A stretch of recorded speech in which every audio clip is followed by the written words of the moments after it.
नमस्कार दोस्तों, आज मैं आपको कार्तिक के अंतिम 5 दिनों में सुनी जाने वाली भीष्म पंचक और भिक्षु स्नान की 5 कहानी सुनाने जा रही हूँ। प्रेम से बोलिए राई दामोदर की जय हो, विष्णु भगवान की जय हो, गंगा माता की जय हो।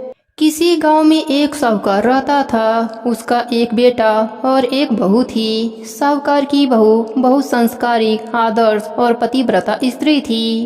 पूरे घर का काम बहुत अच्छे से संभाल लेती थी। वह बहुत सुंदर भी थी। बहू किसी भी पर पुरुष के सामने नहीं जाती थी। पुण्य कर्मों में, पूजा पाठ, दान में उसकी रुचि थी। हर वर्ष कार्तिक स्नान व्रत जरूर करती थी।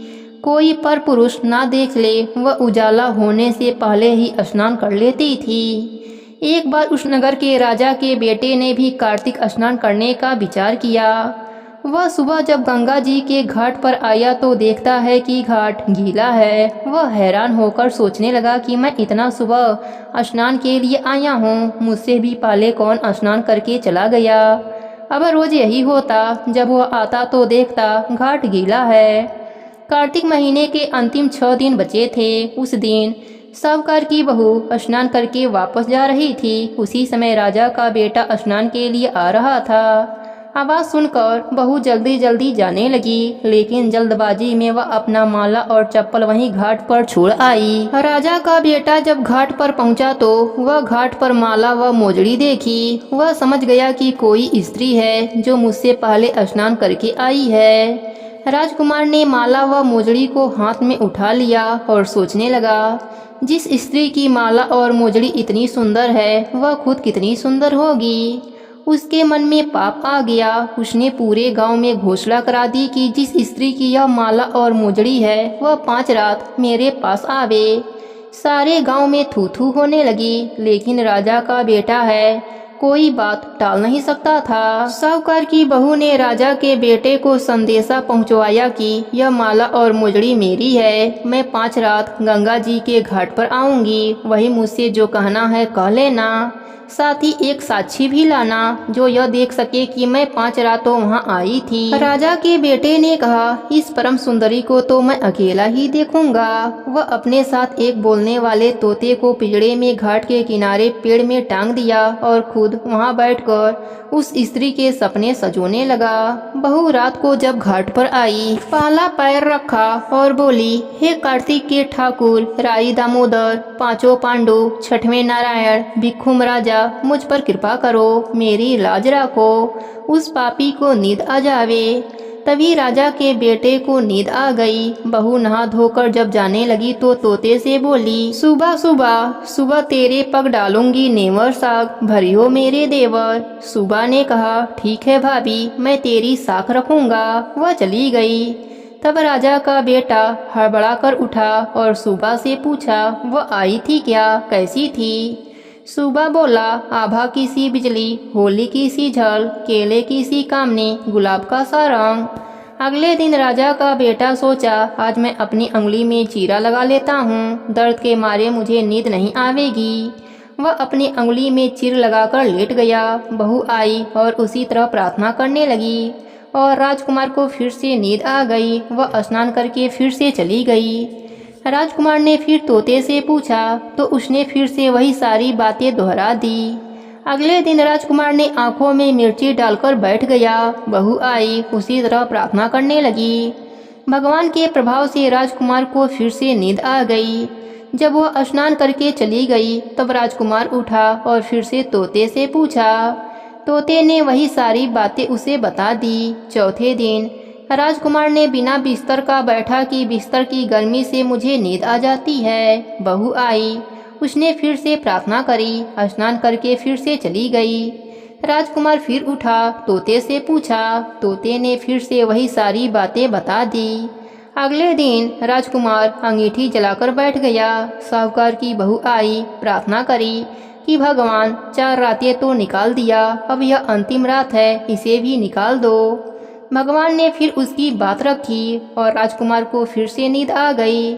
जब वह जाने लगी तो तोते से बोली, इस पापी से कह देना कि 5 रातें पूरी हो गई हैं, वह मेरी माला और मोजड़ी मेरे घर भिजवा दे। जब राजकुमार की आंख खुली तो तोते से पूछा, क्या वह आई थी? तोता बोला, हाँ आई थी और उसने अपनी माला और मोजड़ी मंगवाई है। यह सुनकर राजकुमार सोचने लगा कि वह तो सत की थी, तभी तो भगवान ने उसका सत रखा। कुछ दिनों के बाद राजकुमार को कोढ़ हो गया। राजा ने ब्राह्मणों को बुलाकर पूछा, मेरे बेटे के शरीर इतना क्यों जल रहे हैं? उसने तो कार्तिक स्नान भी किया है। तब ब्राह्मणों ने बताया कि इसने पतिव्रता स्त्री पर बुरी नजर डाली है, इसलिए ऐसा हुआ है। राजा ने उसका उपाय पूछा तो ब्राह्मणों ने कहा, जब यह उस साहूकार की बहू को धर्म की बहन बनाएगा और रोज उसके नहाए हुए जल से स्नान करेगा, तभी इसका यह कोढ़ ठीक होगा। राजा माला व मोजड़ी लेकर साहूकार के घर गया और बोला, यह माला आपकी बहू की है, इसे ले लो और अपनी बहू के नहाए हुए जल से मेरे बेटे को नहला दो। साहूकार बोला, महाराज वह तो किसी पराये पुरुष का मुख नहीं देखती, आप इसे इस नाली पर बैठा दीजिए, जब वह नहाएगी तब उस पानी से आपका पुत्र भी नहा लेगा। राजा ने ऐसा ही किया। कुछ दिनों में उसका कोढ़ ठीक हो गया।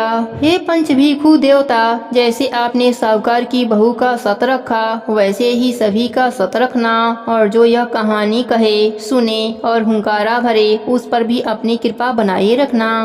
कहानी अधूरी हो तो पूरी करना, पूरी हो तो मान रखना, सबके व्रत को पूर्ण करना। प्रेम से बोलिए पंचभीखु भगवान की जय हो, राई दामोदर की जय हो, कार्तिक मास की जय हो। एक समय की बात है, पथवारी माता, बाल माता और गणेश जी महाराज में झगड़ा हो गया। सब आपस में स्वयं को बड़ा बतलाने लगे। तभी वहाँ एक ब्राह्मण का लड़का आया। बाल माता, पथवारी माता और विनायक जी ने उसे रोका और कहने लगे कि ऐ लड़के रुक और हमारा न्याय कर, तू ब्राह्मण का लड़का है, तुझे सब पता है। ऐसा कहकर उन्होंने सारी बात बताई। लड़का बोला, अभी मैं जल्दी में हूँ, कल वापस आकर आपका न्याय करूँगा। ऐसा कहकर लड़का वहाँ से चला गया। घर आकर लड़के ने अपनी माँ से कहा, माँ मुझे कल न्याय करना है। बाल माता, पथवारी माता और विनायक जी महाराज में मुझे सबसे बड़ा चुनना है। तब उसकी माँ बोली, बेटा सबको बड़ा बता देना, कोई किसी से छोटा नहीं होता है। दूसरे दिन लड़का वहाँ पहुँचा और बोला, बाल माता आप बड़ी हो, क्योंकि हर व्यक्ति आपके पास आते हैं और स्नान दान कर शुद्ध हो जाते हैं और आप सबकी रक्षा करती हैं। हे पथवारी माता, सबसे बड़ी आप हैं, क्योंकि व्यक्ति कितने भी तीर्थ धाम दान आदि कर ले, पर आपकी पूजा किए बिना उसका कार्य पूर्ण नहीं होता। आप ही हो जो जीवित को ताड़ती हो और मरने के बाद भी उद्धार करती हो। आप ही पथवारी माता की धारणी हो, इसलिए आप बड़ी हो। इसके बाद वह विनायक जी से बोला, हे गणेश जी महाराज, सबसे पहले शुभ कामों में आपको ही मनाया जाता है, आपको ही बैठाया जाता है। आपके बिना कोई भी काम सिद्ध नहीं होता, इसलिए आप सबसे बड़े हो। आप सभी का आपस में कोई तुलना नहीं है, इसलिए आप सभी बड़े हो। मनुष्य आप सभी को पूजकर भगवान विष्णु को प्राप्त कर सकता है। बाल माता, पथवारी माता और विनायक जी महाराज ब्राह्मण के चतुराई से प्रसन्न हुए और बोले, लड़के तुमने तो हम सबको ही बड़ा बता दिया, हम तुम पर बहुत प्रसन्न हैं और साथ ही उसे सदा सुखी रहने का आशीर्वाद भी दिया और कुछ जौ के दाने भी दिए। लड़के ने सोचा, यह तो घाटे का सौदा रहा। सारा दिन खराब करके न्याय करने आया और बदले में मिला तो क्या मिला, यह जौ के कुछ दाने मिले। ऐसा सोचकर उदास होकर वह लड़का अपने घर की ओर चल दिया। घर आकर उसने वह जौ के दाने एक कोने में रख दिए। माँ ने जब उसे देखा तो पूछा, बेटा न्याय कर आया? वह बोला, हाँ माँ न्याय कर आया। माँ पूछने लगी कि न्याय करके क्या लाया? लड़का बोला, कोने में पड़ा है, जाकर देख लो। माँ ने वहाँ जाकर देखा तो घर के कोने में हीरे मोतियों का भंडार भरा था। माँ अत्यधिक प्रसन्न हो गई और अपने बेटे को बुलाने लगी और कहा कि बेटा आज तो बाल माता, पथवारी माता और विनायक जी महाराज द्वारा हम पर कृपा हुई है।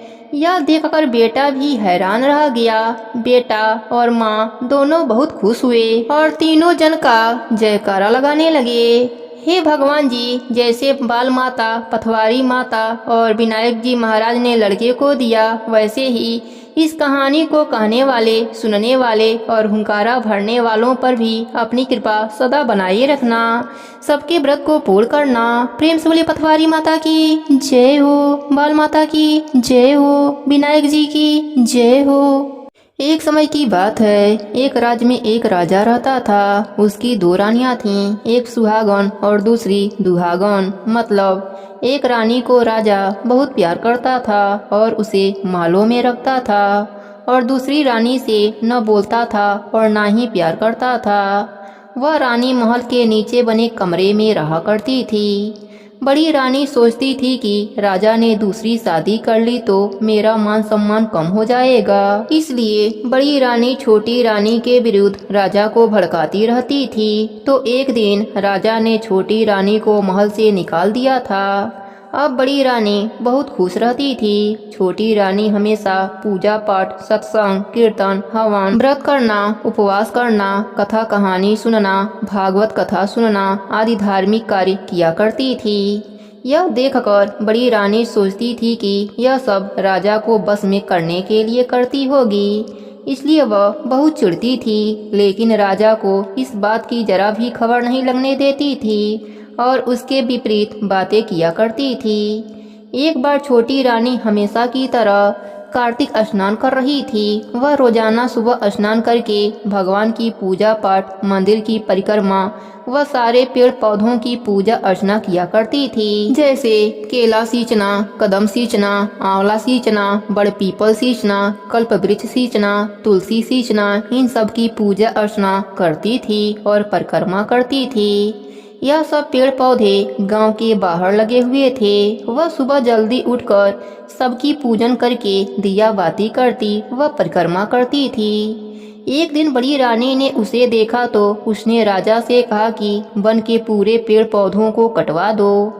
उस समय कार्तिक का महीना चल रहा था। तब राजा ने रानी से कहा, जीव जंतुओं को बैठने और रहने की जगह जरूरी है। जीव जंतु कहाँ रहेंगे, वह रास्ते चलते इंसान विश्राम कहाँ करेंगे। लेकिन रानी ने जिद की तो राजा ने बिना विचारे ही सारे पेड़ पौधों को कटवा दिया। अब सब जीव जंतु, पशु पक्षी परेशान रहने लगे और छोटी रानी भी बहुत परेशान हो गई। वह उस जगह को छोड़कर कहीं दूर पेड़ पौधों की खोज में चली गई।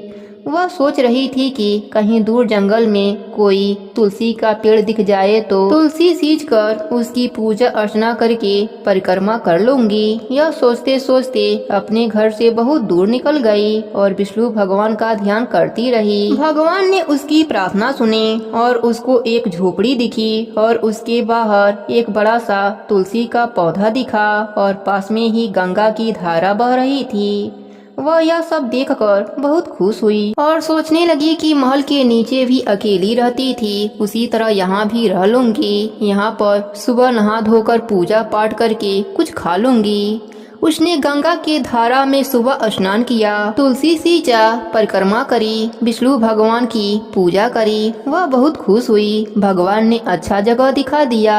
वह वहीं पर रहने लगी। कुछ दिनों के बाद राजा शिकार खेलने गए। एक नौकर को साथ ले गए। अब राजा शिकार खेलते खेलते बहुत दूर निकल गए। राजा को प्यास लग गई। उनका जी घबराने लगा।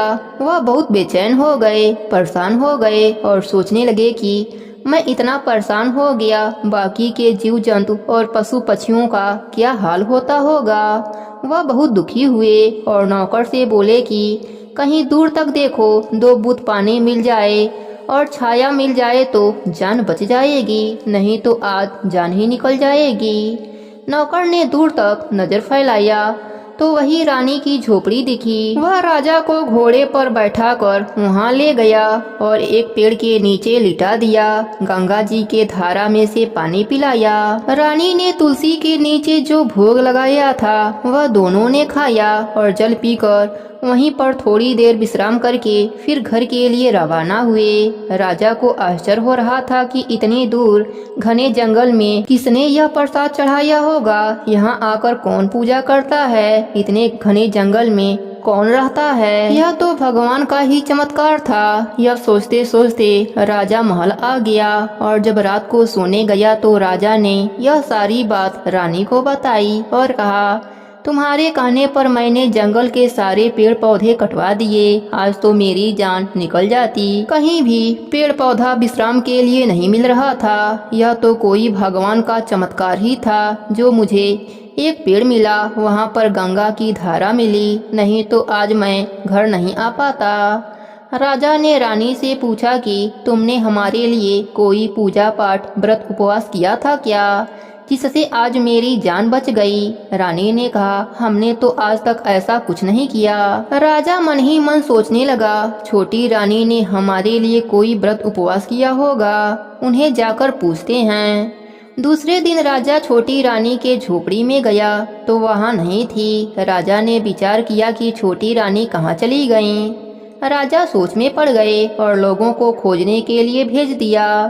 लोग ढूंढते हुए उसी जंगल में पहुँचे। वहाँ छोटी रानी तुलसी जी की पूजा कर रही थीं। नौकर ने आकर राजा को सारी बात बताई। राजा ने सारी बातें सुनकर खुद रथ लेकर रानी को लेने पहुंचा। राजा ने जाते ही रानी के पांव पकड़ लिया और कहा कि हमारी गलती को आप माफ करना और राजमहल चलो। रानी ने राजा को उठाया और कहा कि यह आप क्या कर रहे हैं? राजा ने बताया कि आपके वजह से ही मैं जिंदा खड़ा हूँ, वरना मैं तो मर जाता। रानी को राजा ने सारी बात बताई और बार बार रानी से क्षमा मांगने लगा। राजा रानी को लेकर राजमहल आ गया। पूरे नगरी में जय जयकार होने लगी। राजा छोटी रानी को महल में लाया और बड़ी रानी को देश निकाला दे दिया और कहा कि तुम खुद भी बुरी थी और हमें भी बुरा बनाती रही। आज तक मैं तुम पर विश्वास करता रहा। राजा ने बड़ी रानी को देश निकाला दे दिया और छोटी रानी को महलों में रख लिया और फिर रानी को 9वें महीने में एक सुंदर सा राजकुमार पैदा हुआ। राजा बहुत खुश हुआ। राजा रानी व देशवासी सभी सुख चैन से रहने लगे। राजा ने सब जगह पेड़ पौधे वापस से लगवा दिए। जगह जगह धर्मशाला व बावड़ी बनवा दिया। हर जगह पानी की व्यवस्था करा दी। फिर से आने वाले कार्तिक मास में दोनों ने जोड़े से 1 महीने व्रत उपवास किया और विष्णु भगवान की पूजा अर्चना करी और उद्यापन करी। ब्राह्मण भोजन करवाया। सोना चांदी आभूषण अन्य धन गौ आदि सब कुछ दान किया। समय आने पर राजा रानी दोनों को वैकुंठ लोक का वास मिला। हे विष्णु भगवान, हे तुलसी माता, जैसे आप राजा और रानी पर अपनी कृपा करी, वैसे ही अपने सभी भक्तों पर अपनी कृपा बनाए रखना। कहानी अधूरी हो तो पूरी करना, पूरी हो तो मान रखना। प्रेम से बोलिए विष्णु भगवान की जय हो, कार्तिक मास की जय हो, तुलसी माता की जय हो। एक समय की बात है, एक गांव में एक माँ बेटे रहते थे। दोनों हर साल के कार्तिक स्नान किया करते थे, लेकिन उन्हें कार्तिक स्नान का कोई भी फल नहीं मिला। तब एक दिन बेटा अपने माँ से कहता है, माँ तुम तो कहती हो कि कार्तिक स्नान करने से विष्णु भगवान मनचाही इच्छा पूर्ण करती हैं, लेकिन हे माँ, हमने तो हर साल व्रत किया, स्नान किया, लेकिन हमें अभी तक कोई फल क्यों नहीं मिला? माँ ने कहा, हे बेटा, एक ना एक दिन फल जरूर मिलेगा। लेकिन बेटे ने कहा, माँ मैं भगवान से मिलने के लिए जा रहा हूँ। मैं भगवान से मिलकर पूछूंगा कि हमें कार्तिक स्नान का फल कब मिलेगा। माँ ने अपने बेटे को बहुत समझाया, लेकिन बेटा नहीं माना। रास्ते की रोटी लेकर घर से निकल पड़ा। चलते चलते बहुत दूर जंगल के बाहर गया तो दूसरा गांव आ गया। वहां उसे एक सेठ मिला। वह सेठ दुखी और उदास बैठा हुआ था। सेठ ने जब बुढ़िया के बेटे को जल्दी जल्दी जाते हुए देखा तो सेठ ने बुढ़िया के बेटे से पूछा, हे पुत्र, तुम इतनी जल्दी जल्दी कहाँ जा रहे हो और कहाँ से आ रहे हो? तब बुढ़िया के बेटे ने कहा, हे सेठ जी, मैंने और मेरी माँ ने हर साल कार्तिक स्नान करते हैं, लेकिन हमें कार्तिक स्नान का कोई फल नहीं मिला। इसलिए मैं भगवान से मिलने के लिए जा रहा हूँ। मैं भगवान से मिलकर पूछूंगा कि हमें कार्तिक स्नान का फल कब मिलेगा। तब वह सेठ बोला, हे पुत्र, तुम मेरी समस्या का निवारण भी भगवान से पूछ लेना। बेटा, मेरे 3 बेटे हैं। मैं उन सभी के लिए 3 मंजिला मकान बनवा रहा हूँ, लेकिन जैसे ही छत पड़ती है मकान गिर जाती है। बेटा, मैंने ऐसा कौन सा पाप कर दिया जिसकी वजह से मैं अपने बेटों के लिए मकान नहीं बनवा पा रहा हूँ? अगर तुम्हें भगवान मिले तो तुम मेरी समस्या का निवारण भी पूछ लेना। बुढ़िया के बेटे ने कहा, हे सेठ जी, मैं जरूर पूछ लूँगा। उसके बाद बुढ़िया का बेटा आगे चल दिया। आगे गया तो एक घने जंगल में उसे एक सांप मिला जिसकी पूंछ में आग लगी हुई थी। बुढ़िया के बेटे ने झट से मिट्टी डालकर सांप के पूंछ से आग बुझा दी। आग बुझते ही सांप क्रोधित हो गया और फन फैलाकर बैठ गया और बुढ़िया के बेटे से बोला, अरे अब मैं तुम्हें खाऊंगा। लड़का बोला, भलाई का जमाना ही नहीं है, मैंने तो तुम्हारी पूंछ में से आग बुझाई और तुम मुझे ही खाना चाहते हो।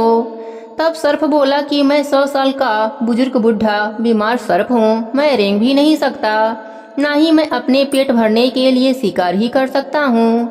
मैं खुद ही मरने के लिए आग लगाई थी ताकि मुझे मुक्ति मिल सके, लेकिन तुमने मुझे बचा करके अच्छा नहीं किया। तब बुढ़िया का बेटा बोला, हे सर्प देवता, मैं भगवान से मिलने के लिए जा रहा हूँ। जब मैं भगवान से मिलकर वापस आ जाऊँ तब आप मुझे खा जाना। तब सर्प ने कहा कि अगर तुम भगवान से मिलने के लिए जा रहे हो तो मेरे दुख का निवारण भी भगवान से पूछ लेना। तुम भगवान से पूछ लेना कि मेरी मृत्यु कब होगी, मुझे कब मुक्ति मिलेगी। तब बुढ़िया के बेटे ने सर्प से कहा, हे सर्प देवता, मैं आपके दुख का निवारण भी भगवान से पूछ लूंगा। उसके बाद बुढ़िया का बेटा आगे चल दिया। आगे जाने पर उसे विशाल एक नदी मिली। जैसे ही बुढ़िया का बेटा नदी पार करने के लिए नदी में उतरा, वह नदी में तैरने लगा। उसी समय एक मगरमच्छ उसकी टांग पकड़ लिया। मगरमच्छ बोला, मैं तुम्हें खाऊंगा। बुढ़िया के बेटे ने कहा, हे मगरमच्छ भाई, आप मुझे मत खाइए, मैं भगवान से मिलने के लिए जा रहा हूँ। जब मैं भगवान से मिलकर आ जाऊँ तब आप मुझे खा जाना। तब मगरमच्छ ने कहा, मैं तुम्हें एक शर्त पर छोड़ सकता हूँ, अगर तुम मेरे दुख का निवारण भी भगवान से पूछकर आओ तो मैं तुम्हें नहीं खाऊंगा। बुढ़िया के बेटे ने कहा, अगर मुझे भगवान मिले तो मैं आपके दुख का निवारण भी पूछ लूंगा। तब मगरमच्छ ने कहा कि मैं जल में रहता हूँ, जल में खाता हूँ, फिर भी मेरी गला हमेशा जलता रहता है, मेरे गले में हमेशा जलन रहती है, मेरी प्यास कभी नहीं मिटती। तब बुढ़िया का बेटा बोला कि मैं भगवान से आपके दुख का निवारण भी पूछ लूंगा। इस तरह वह आगे चल दिया। चलते चलते एक पीपल के पेड़ के नीचे बुढ़िया के बेटे को एक ब्राह्मण बैठे हुए दिखे। वह ब्राह्मण बुढ़िया के बेटे से बोले, अरे भाई, तू कहाँ से आ रहा है और अब तू कहाँ जा रहा है? बुढ़िया का बेटा बोला, हे ब्राह्मण देवता, मैं भगवान विष्णु से मिलने के लिए जा रहा हूँ। मैं उनसे मिलकर उनसे पूछूंगा कि मैंने और मेरी माँ ने हर साल कार्तिक स्नान किया, लेकिन हमें कार्तिक स्नान का कोई फल अभी तक नहीं मिला। हमें कार्तिक स्नान का फल कब मिलेगा? मैं यही भगवान से मिलकर पूछूंगा। तब वह ब्राह्मण देवता बोले कि अरे, तू भगवान को पहचानेगा कैसे? तब वह लड़का बोला, मैं उन्हें जरूर पहचान लूंगा। तभी वह ब्राह्मण विष्णु भगवान के रूप में साक्षात प्रकट होते हैं। बुढ़िया का बेटा भगवान के चरणों में गिर जाता है और भगवान के चरण पकड़कर रोने लगता है और बोलता है, हे प्रभु, मैंने और मेरी माँ ने हर साल कार्तिक स्नान किया, लेकिन हमें कार्तिक स्नान का कोई फल अभी तक क्यों नहीं मिला? क्या हमसे कोई गलती हो रही है? कृपया करके आप हमें बताइए। तब भगवान बोले, हे पुत्र, तुम वापस घर जाओ, तेरी काकी को एक कन्या पैदा होगी, तू उससे पूछना, वही तुझे बताएगी कि तुझे कार्तिक स्नान का फल कब मिलेगा। अब बुढ़िया के बेटे ने रास्ते में जो दुखी लोग मिले थे उनके दुख का निवारण पूछने लगा। भगवान ने कहा कि मगरमच्छ पहले के जन्म में एक ज्ञानी विद्वान पंडित था, लेकिन उसने अपना ज्ञान, अपनी विद्या बांटी नहीं, इसलिए उसके गले में जलन रहती है। वह अपने पूर्व जन्म के पापों का फल भोग रहा है। ऐसा करना, तुम उसका ज्ञान सुन लेना, उसके गले की जलन खत्म हो जाएगी और उसको मुक्ति भी मिल जाएगी। फिर भगवान ने सांप के दुख का निवारण बताया कि सांप पिछले जन्म में एक राजा था। उसके पास 4 घड़े सोने की अशर्फियाँ थीं, लेकिन उसने वह खजाना ना किसी को दान दिया, ना ही उसे किसी पुण्य काम में लगाया। इसलिए उस सांप का पेट उन 4 घड़ों के खजाने पर घसीटता रहता है। तो ऐसा करना, उससे कहना वह अपना खजाना गरीबों में दान कर दे। उसी क्षण उसकी मृत्यु हो जाएगी और उसको मुक्ति मिल जाएगी।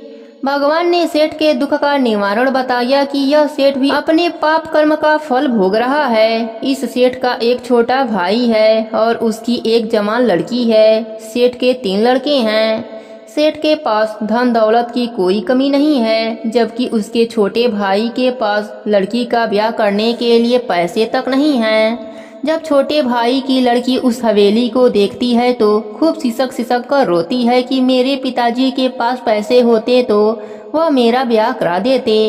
इसलिए उस सेठ की हवेली पर जब भी छत बनता है तो वह भरभरा कर गिर जाती है।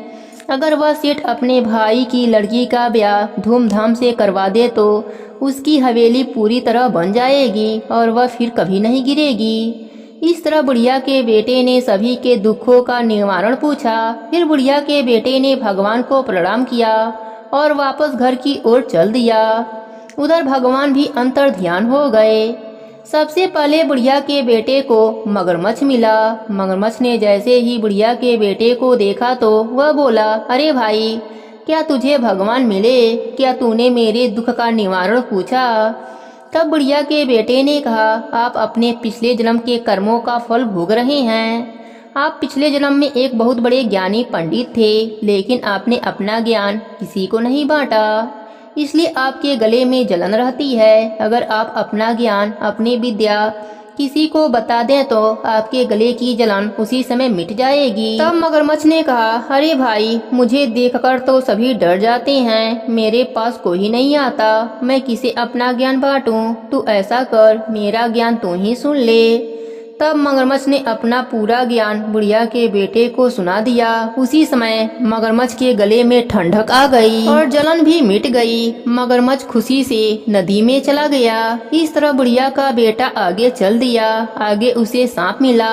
सांप ने भी बुढ़िया के बेटे को देखकर पूछा कि तुझे भगवान मिले? क्या तूने मेरे दुख का निवारण पूछा? तब बुढ़िया का बेटा बोला, हे सर्प देवता, मैंने भगवान का दर्शन किया और मेरे दुख का निवारण भी हो गया और मैं आपके दुख का निवारण भी भगवान से पूछकर आ रहा हूँ। हे सर्प देवता, आप पूर्व जन्म में एक राजा थे। आपके पास 4 घड़े भरे हुए सोने का खजाना था। आपने ना तो उन धन को दान में दिया, ना ही उस धन को किसी पुण्य कार्य में लगाया, इसलिए आपका पेट उन 4 घड़ों के ऊपर घसीटता रहता है। भगवान ने कहा है कि आप अपना यह 4 घड़ा भरा हुआ धन किसी को दान दे देंगे तो उसी क्षण आपकी मुक्ति हो जाएगी। तब सांप ने भी वही बोला जो मगरमच्छ बोला था। सांप ने कहा, अरे भाई, मुझे देखकर कोई भी मेरे पास नहीं आता, सभी मुझसे डरकर भाग जाते हैं। तुम ऐसा करो, इस खजाने को तुम ही ले लो। तब सर्प देवता ने उस खजाने को बुढ़िया के बेटे को सौंप दिया। उसी क्षण सांप की भी मृत्यु हो गई और उसे मुक्ति मिल गई। बुढ़िया का बेटा ज्ञान और धन लेकर आगे चल दिया। आगे जाने पर उसे वही सेठ मिला। सेठ ने भी बुढ़िया के बेटे से पूछा, अरे भाई, क्या तुझे भगवान मिले? क्या तूने मेरे दुख का निवारण पूछा? तब बुढ़िया के बेटे ने सेठ से कहा, हे सेठ जी, मुझे भगवान मिले और दर्शन भी किया और मैं आपके दुख का निवारण भी पूछकर आ रहा हूँ। आपके दुख के निवारण के लिए भगवान ने कहा है कि आपके जो छोटे भाई हैं उनकी एक जवान कुंवारी लड़की का विवाह धूमधाम से करवा दीजिए। जिस दिन आप अपने छोटे भाई के लड़की का विवाह धूमधाम से करवा देंगे उसी क्षण आपका महल भी जुड़ जाएगा। इस पर सेठ बोला, अरे अब मैं अपने भाई की लड़की के लिए लड़का कहाँ खोजने जाऊँ? तुम ऐसा करो, मेरे भाई की लड़की से तुम ही शादी कर लो। फिर सेठ ने खूब दान दहेज देकर अपने भतीजी की शादी बुढ़िया के बेटे के साथ करा दिया और उसे खूब सारा दान दहेज भी दिया। बुढ़िया का बेटा ज्ञान, धन, दौलत, खजाना और अपने पत्नी को अपने घर की ओर लेकर चल दिया। जब वो अपन घाट पर पहुंचा तो गांव के लोगों ने उसे आता हुआ देखकर भागे भागे बुढ़िया के पास पहुंचे और बोले, अरे ताई, तेरा बेटा दुल्हन और खूब धन दौलत के साथ आ रहा है। बुढ़िया ने कहा, अरे क्यों जले पर नमक छिड़क रहे हो? मेरे बेटे को गए तो कई दिन हो गए, ना मालूम हुआ कहाँ होगा। तभी उसने सामने से बेटा बहू को आते हुए देखा तो वह झट से बुढ़िया आरती की थाली लेकर आई, बेटे बहू की आरती करी और उसे घर के अंदर लाई। खूब मंगल गीत गाए, उनका घर अन्य धन से भर गया। थोड़ी देर बाद बेटा अपने माँ से बोला, हे माँ, काकी की लड़की हुई है क्या? माँ ने कहा कि बेटा तुझे कैसे मालूम? तो बुढ़िया का बेटा बोला कि माँ, पूरी बात मैं तुम्हें बाद में बताऊंगा, मैं पहले काकी की लड़की से मिलकर आता हूँ। बुढ़िया का बेटा उसी क्षण काकी के घर पहुँच गया और उसकी 3 दिन की लड़की से पूछने लगा, अरे मेरी प्यारी बहन, बताओ तो कार्तिक स्नान का फल हमें कब मिलेगा? तभी वहाँ आकाशवाणी हुई। आकाशवाणी में कहा गया कि अरे भाई, तुझे विद्या मिली, धन मिला, पत्नी मिली और अब भी पूछता है कि तुझे कार्तिक स्नान का फल कब मिलेगा। बुढ़िया का बेटा मंद मंद मुस्कुराने लगा और वह अपने बहन और काकी से मिलकर अपने घर आकर अपने माँ को पूरी बात बताई। सभी लोग विष्णु भगवान की जयकारा लगाने लगे। हे विष्णु भगवान, हे राई दामोदर, जैसे आपने माँ बेटे पर अपनी कृपा करी, वैसे ही अपने सभी भक्तों पर अपनी कृपा बनाए रखना। कहानी अधूरी हो तो पूरी करना, पूरी हो तो मान रखना, सबके व्रत को पूर्ण करना। प्रेम से बोली विष्णु भगवान की जय हो, राई दामोदर की जय हो, कार्तिक की देव की जय हो। एक समय की बात है, एक गांव में 2 देवरानी जेठानी रहती थीं। देवरानी तो पूजा पाठ वाली थी, धर्म कर्म वाली थी, लेकिन जेठानी का पूजा पाठ में बिल्कुल भी मन नहीं लगता था। वह कभी भी पूजा पाठ नहीं करती थी, कोई भी धर्म का काम नहीं करती थी, कोई पानी मांग ले तो नहीं देती थी और देवरानी को भी करने से मना करती थी कि तू क्या सारा दिन पूजा पाठ में लगी रहती हो, कभी मेरे साथ बाहर गांव खनिहार में घूमने चला करो, औरतों के साथ बैठकर बातें किया करो। लेकिन इन सब कामों को करने से देवरानी मना कर देती थी और कहती थी, जी मेरे से परपंच वाला काम नहीं होता, मेरा तो मन पूजा पाठ में ही लगा रहता है। पर जेठानी इस बात से बहुत परेशान रहती थी। वह हमेशा यही चाहती थी कि देवरानी का पूजा पाठ बंद हो जाए। वह इसलिए कि देवरानी का सभी गांव वाले बहुत मान सम्मान करते थे। अरे यह तो बहुत धर्मात्मा है, बहुत पूजा पाठ करती है। और यही सब बातें सुनकर जेठानी को अच्छा नहीं लगता था। वह कोशिश करती थी कि जितना भी हो सके उसकी पूजा पाठ में रुकावट डाल सकूं, विघ्न पैदा कर सकूं। वह रोज इन्हीं कोशिश में लगी रहती थी, रोज नई नई कांड खोजती रहती थी, लेकिन भगवान की कृपा से देवरानी अपनी पूजा पाठ संपन्न कर लेती थी। करते करते आया कार्तिक का महीना। अब देवरानी तो थी ही धर्म कर्म वाली, तो उसने कार्तिक के महीने में नित्य नियम करना शुरू कर दिया। रोज सुबह 4 बजे उठती, नहाती धोती, नारायण तारायण पारायण करती, उसके बाद मंदिर जाती। जाते समय जो उसके आंगन के क्यारे में फूल खिले होते उनमें से फूल तोड़कर ले जाती और विष्णु भगवान के चरणों में चढ़ा देती थी।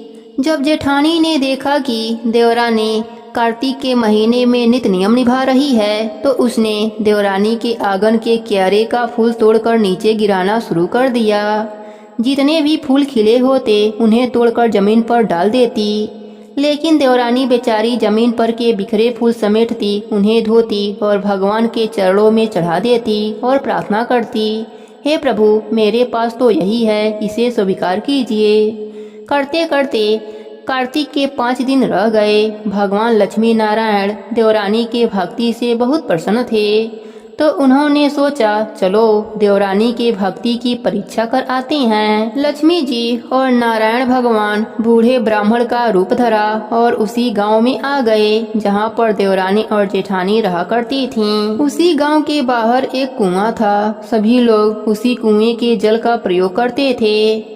दोनों देवरानी जेठानी पानी भरने साथ में जाया करती थीं। उस दिन जब वह पानी भरकर वापस आ रही थीं तो उन्होंने देखा पेड़ के नीचे बूढ़े ब्राह्मण और ब्राह्मणी बैठे हैं। दोनों ब्राह्मण और ब्राह्मणी कहने लगे, हमें पानी पिला दो। इस बात को सुनकर जेठानी बोली, मैं तो तुम्हें पानी नहीं दे सकती, इतने दूर से भर कर लाई हूँ, मैं तो नहीं दे सकती तुम्हें पानी। पर देवरानी कहने लगी, आप मेरे मटके में से पानी पी लीजिए। उसने दोनों को पानी पिलाया। तब वह दोनों कहने लगे, हम यहाँ गांव में कुछ दिनों के लिए रहने के लिए आए हैं, यहीं पास में ही हमारी झोपड़ी है, क्या तुम हमारे लिए पानी की व्यवस्था कर दोगी? हम तो बहुत बूढ़े हैं, हम पानी भरने नहीं जा सकते। तब देवरानी कहने लगी, ठीक है, मैं आपके लिए पानी भरकर ला दिया करूँगी। तो उसने उसी दिन से उनके झोपड़ी में गई और उनके घड़े में पानी भरा। अब वह रोज पानी लाती तो उनके झोपड़े में आधा पानी रख आती। इस बात से जेठानी गुस्सा कर बोलती, यह तुम क्या करती हो? इतने मेहनत से हम पानी लाते हैं और तुम उन्हें पानी दे देती हो। तब देवरानी कहती है, जी वह बहुत बूढ़े हैं, पानी कैसे लाएंगे? तब जेठानी बोलती है, ठीक है, देख लो तुम, मुझसे तो यह धर्म कर्म नहीं होता। इतना कहकर दोनों अपने घर चली गईं। अब देवरानी रोज उनके झोपड़ी में पानी रख आती थी। कोई काम होता तो वह भी कर देती, जैसे साफ सफाई, बूढ़े ब्राह्मण के कपड़े साफ कर देती, उन्हें नहला देती, पैर दबा देती। इस तरह से उनका छोटा मोटा काम कर देती। कार्तिक का महीना पूरा हो गया, आखिरी दिन था। आखिरी दिन जब वह पानी भरकर अपने घर वापस जा रही थी तो वही बूढ़े ब्राह्मण और ब्राह्मणी रास्ते में मिले। तब देवरानी पूछने लगी, अरे बाबा, यहाँ क्यों बैठे हैं? तब वह कहने लगे, हम लोग अपने गांव जा रहे हैं, यहाँ तो हम इस गांव में कुछ दिनों के लिए रहने के लिए आए थे, अब हम वापस जा रहे हैं, लेकिन जाने से पहले तुम्हें एक चीज देना चाहते हैं, तुम हमारे साथ झोपड़ी पर चलो। तब वह कहने लगी, ठीक है बाबा, चलिए। जेठानी ने सोचा, पता नहीं क्या देंगे, लालच बस जेठानी कहने लगी, क्या मुझे नहीं लेकर चलेंगे? हाँ, मुझे क्यों लेकर चलेंगे? मैंने थोड़ी ना आपको पानी पिलाया है, मुझे लेकर क्यों चलेंगे? तब विष्णु भगवान बोले, नहीं बेटी, ऐसी बात नहीं है, तुम भी हमारे साथ चलो, कर्मों का फल तो सबको मिलना चाहिए। ब्राह्मण के भेष में भगवान नारायण और लक्ष्मी जी दोनों को लेकर अपने झोपड़ी में पहुंचते हैं। सब लोग झोपड़ी के अंदर जाते हैं तो देखते हैं वहाँ 2 घड़े रखे हैं, एक घड़ा सोने का है और एक घड़ा मिट्टी का है। ब्राह्मण कहते हैं, देखो बेटी, तुम दोनों एक एक घड़ा ले लो, जो तुम्हारे कर्म में होंगे उनके हिसाब से इन घड़ों में से तुम्हें मिलेगा। जेठानी तो बहुत खुश हुई, सोने का घड़ा देखकर वह तो फटाफट गई, देवरानी से पहले उस सोने के घड़े को उठा लिया। घड़े के मुख पर कपड़ा बंधा हुआ था। ब्राह्मण कहने लगे, इसे तुम्हें कल खोलना है, आज नहीं खोलना है, कल नहा धोकर खोलना, जैसे तुम्हारे कर्म होंगे उनके हिसाब से तुम्हें उपहार मिलेगा। ब्राह्मण की बातें सुनकर जेठानी तो बहुत खुश हुई, क्योंकि उसने सोचा, मेरा घड़ा तो सोने का है, जरूर इनमें हीरे मोती होंगे। दोनों अपने अपने घड़ों को लेकर अपने घर आ गए। जेठानी ने तो अपना घड़ा अलमारी में अच्छे से बंद करके रख दिया, क्योंकि उसे लगा चोर चुरा न लें।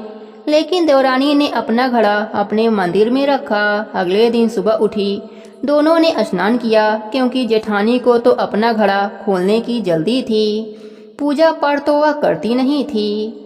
उसने जब फटाफट जाकर घड़ा लाकर खोला तो उसमें राख भरी पड़ी है। वह तो बहुत हैरान हुई, और घड़ा भी सोने से बदलकर मिट्टी का बन गया है। इधर देवरानी रोज की तरह नित्य नियम करने के बाद घड़ा खोला तो उसमें हीरे मोती से भरा पाया। वह बहुत खुश हुई। इतने में जेठानी लड़ती झगड़ती उसके घर आ गई। तूने मेरा घड़ा क्यों चुरा लिया है? देवरानी ने कहा, नहीं जीजी, मैंने आपका घड़ा नहीं चुराया है, मैं तो आपके घर गई भी नहीं थी। पर जेठानी नहीं मानी और जबरदस्ती देवरानी का घड़ा ले लिया और अपना घड़ा दे दिया। जेठानी घड़ा लेकर जो अपने घर आई वह घड़ा मिट्टी का हो गया और उसमें राख भर गया। फिर जेठानी को बूढ़े ब्राह्मण की बातें याद आई कि तुम सबके कर्मों में जो होगा वह फल मिलेगा। तब उसे अपने ऊपर बहुत पछतावा हुआ कि मैंने अपने कीमती समय परपंच में लगा दिया। जब मेरे कर्म ही बुरे थे तो मुझे इस राख के अलावा और क्या मिलेगा। जेठानी रोती रोती अपने देवरानी के पास जाती है और उससे क्षमा मांगने लगती है। तब देवरानी कहती है, जीजी, आप हमसे नहीं भगवान से माफी मांगिए। इसके बाद अब देवरानी और जेठानी मिलकर नित्य नियम निभाने लगे। हे विष्णु भगवान, हे राई दामोदर, जैसे आप देवरानी पर अपनी कृपा करी वैसे ही अपने सभी भक्तों पर अपनी कृपा बनाए रखना। कहानी अधूरी हो तो पूरी करना, पूरी हो तो मान रखना। प्रेम से बोले लक्ष्मी नारायण की जय हो, कार्तिक मास की जय हो।